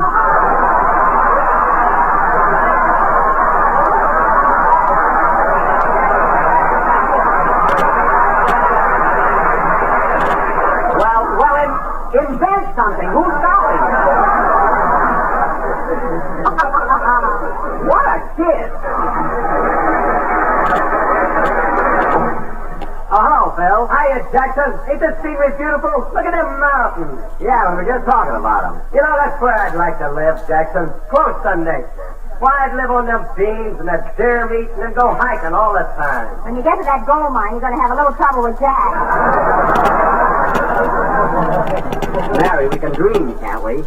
Say, Phil, where's Alice? He's in a diamond car, autographing pictures. I tell you, Jackson, that gal is more popular than I am. Well,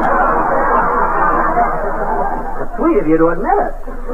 Signing pictures, eh? You know, Mary, on my last trip to the coast, I handed out over 350 autographed pictures. Yeah, but you had to give away dishes with them. All right, a little cup and saucer. What is it amount to?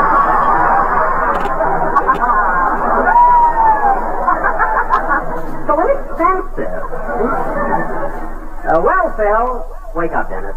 Well, Phil, by this time tomorrow we'll be in sunny California. Are you glad? Yes, sir. I've had my vacation, and next Monday I'll be back in night school improving myself. Oh, you signed up again, eh? Yeah, I'm taking all new subjects this year, Jackson. Got geometry, chemistry, and etiquette. Etiquette? You know, no keys on the knife, and always give your seat to a broad.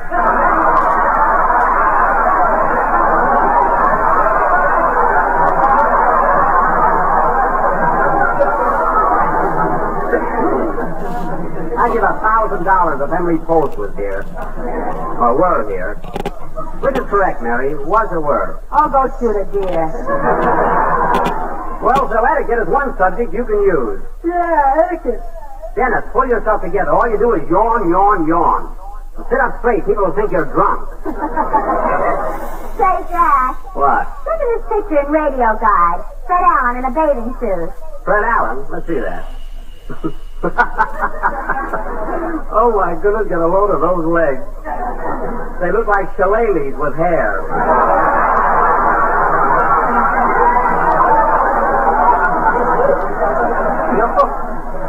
No kidding. Well, at that, Jackson, he don't look no worse than you do. What are you talking about? Look at me when I straighten up.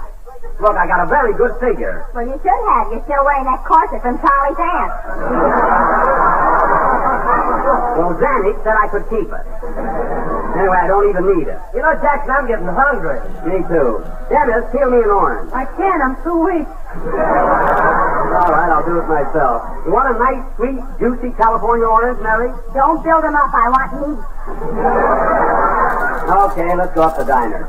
Say, Phil, have you seen Don? Yeah, he's up near the car ahead with Peggy. All right, come on, Mary. See you later, fellas.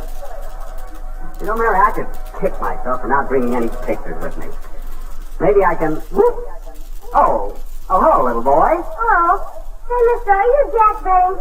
Yep, that's me. Gee whiz. You know, Mr. Benny, I listen to your program all the time. Wow. Isn't he a cute little rascal, Larry? Yeah. Well, Sonny, what did you think of our first two broadcasts? Don't worry, you'll get rolling.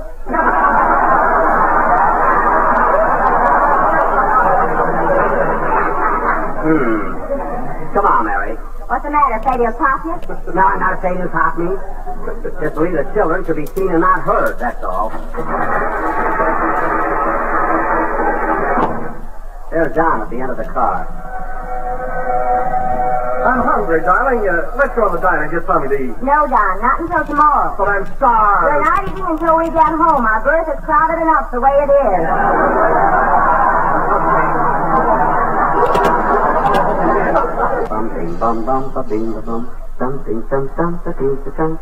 What did that kid mean, I'll get rolling?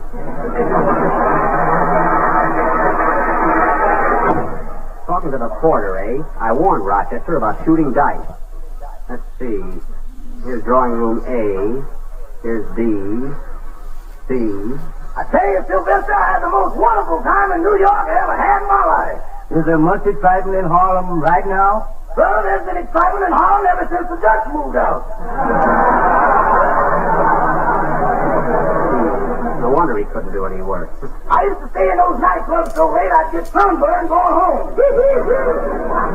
Say, that must have cost you a lot of that green stuff, Rochester. Where'd you get it all? Well, I don't exactly work for nothing. You know, Mr. Benny gives me $400 a week. $400? No, oranges. I cash them in at the market.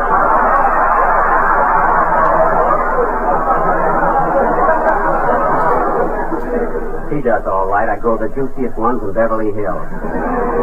You know, Sylvester, there's a gal singing in a little nightclub up there. That's the most gorgeous thing you ever laid your don't deserve it eyes on. No fooling. And she kind of goes for me, too. Describe her, son. Well, geez, I don't have to tell you about it. Mm-hmm. But did you ever see a cup of coffee with just the right amount of cream in it? Mm-hmm. Well, hang a low-cut evening gown on it, and there it is.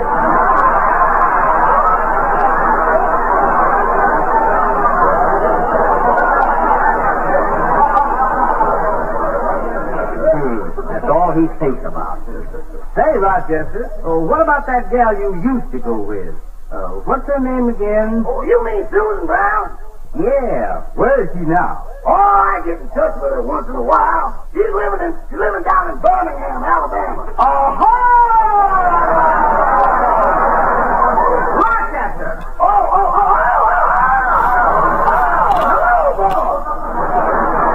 Hello, me. Now, Rochester, you were standing right there at the hotel when the clerk told me about that $68 telephone charge. Now, you owe me that money, Rochester. It's coming out of your next month's oranges. I mean, salary. And the next time you pull anything like that when we're on the road, you'll stay home. See you later. Of course, I should have suspected something like that. Birmingham, Alabama.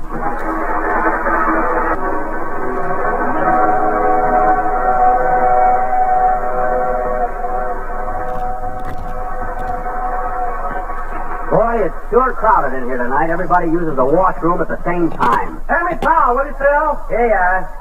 Where's my toothbrush? Say, look at the lights outside. We must be passing through town. I wonder where we are. Hey, Dennis, look at that sign on the station. What town is this? Waiting room.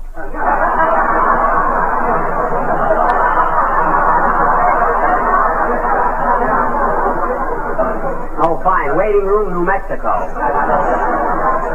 Where did I put my toothbrush? Hey, Jackson, you ought to get a load of yourself in that night shirt. You look like an old-time Arab. They wear turbans. I've got a cap on. Now, where did I... Dennis, did you see my toothbrush? No, but here's your teeth. That's just a bridge. Hand it over. Watch out, kid. You'll get bit. Oh, Phil, you're so clever. How do you ever think of so many brilliant remarks? One side, Grandma. I'll give you a hot foot. Now, listen, Sonny, you just wait your turn. In other words, get in line, bud. Hey, it's not Halloween yet. What have you got that costume on for? I sleep in this. Now, scram. Get going, Grandma. I gotta shave. Say, what are you going to shave, a coconut? I can't top him, eh? The little brat. Boy, am I tired. Me too. Well, I guess we're all set. Get moving, Grandma. I want to get some sleep before I get to Hollywood. What are you going to Hollywood for, anyway? I'm going to be a gag man for Bob Hope.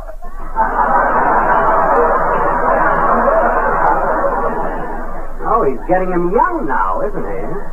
Hand me my roll, John. It's that green one with 7-Up on the back.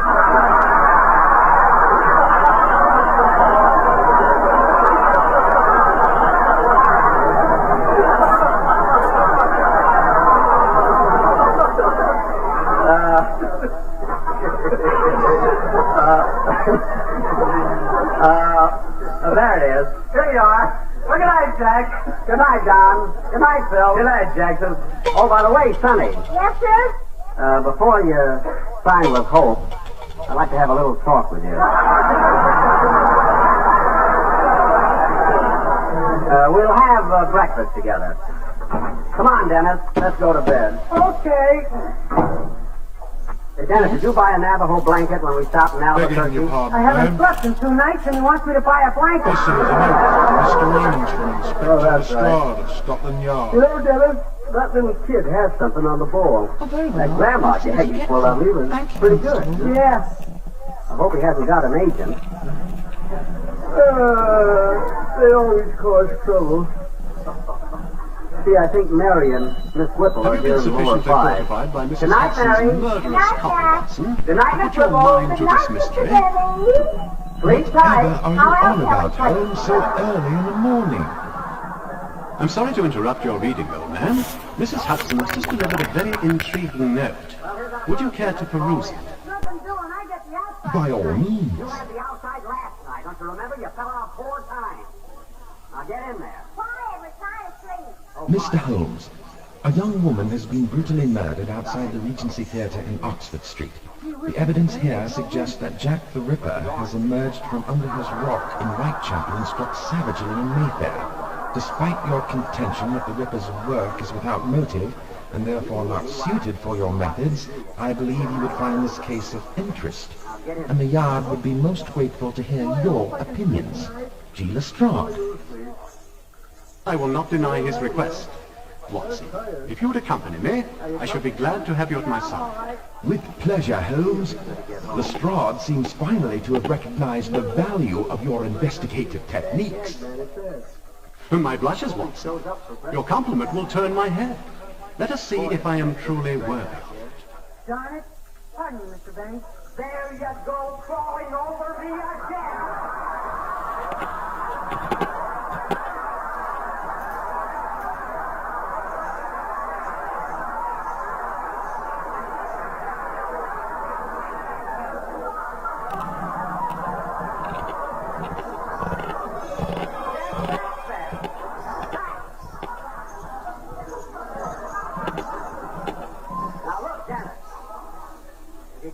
I'll tell you a bedtime story.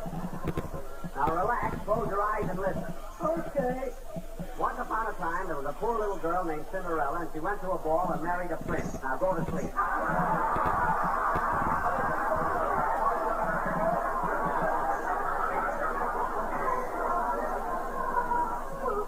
Oh, boy, I'm exhausted. Hey, what if that kid wants a lot of dough? Of course, they're crazy about oranges at that age. Imagine Rochester calling up Birmingham, Alabama. You think that $68.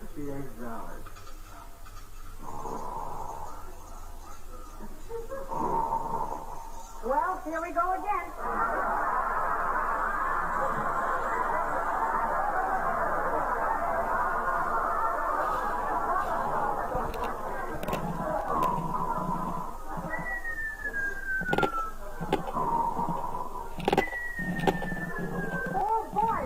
Tonight.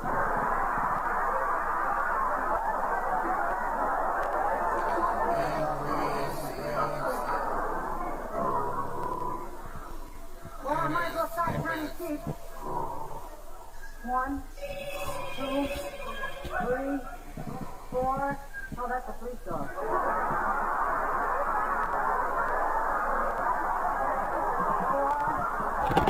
5, 6,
all night long.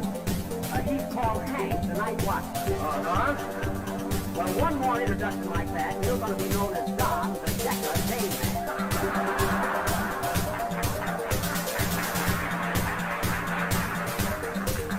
In other words, I don't want to set the world on fire. I just want to start a flame with your contact.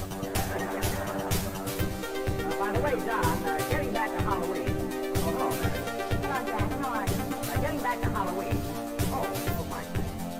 Getting back to Halloween. You didn't have to answer me, you know. Well, you know that new Western got us in Texas dress, that tall, good-looking fellow? Yeah. When I came in just now, he winked at me. Oh, a French guy. He's not going to take me out tonight. I asked him, but he didn't.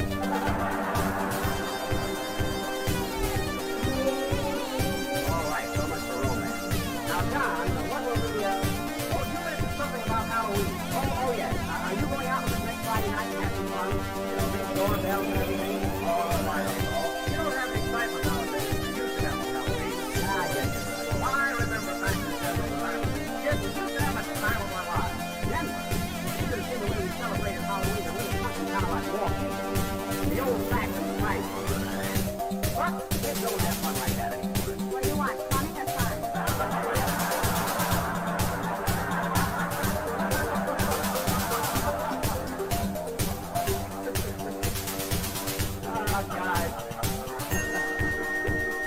Guys, John, the thing I used to do in those days, I'll only get one Halloween. I was a little boy then, and I took the top movie sign off a Chinese restaurant and nailed it over the front door of our house. Oh, boy. The John Dewey sign, huh? With your mother man when he saw it? No, he just hung a tape on the door.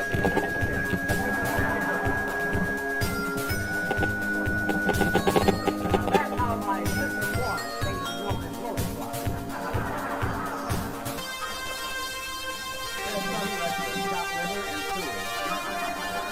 And then the following year, hello, Phil. Are you coming out with us Halloween? Yeah, Jackson, but I can't be till after 9 o'clock. I gotta go to night school. I'll tell you what, Phil, we'll meet you by the school at 9:15. How's that? Okay, I'll bring our long pants with me and slip them on. What? Now, wait a minute, Phil. Don't tell me you wear short pants to night school. Look, Jackson, I'm in 3rd grade and I'm going to dress like it. Oh, by all means. 3rd grade, eh? The rate you're going, you'll get your Social Security and diploma on the same night. No kidding, Phil. Why don't you give up night school? Nothing doing. I don't want to be a maroon. That's moron! Look, Phil, just wear your short pants all the time. Say, I wonder if Dennis wants to come along Friday. Where is the kid, anyway? I called him yesterday, and his mother told me that he's been asleep ever since we got back to New York.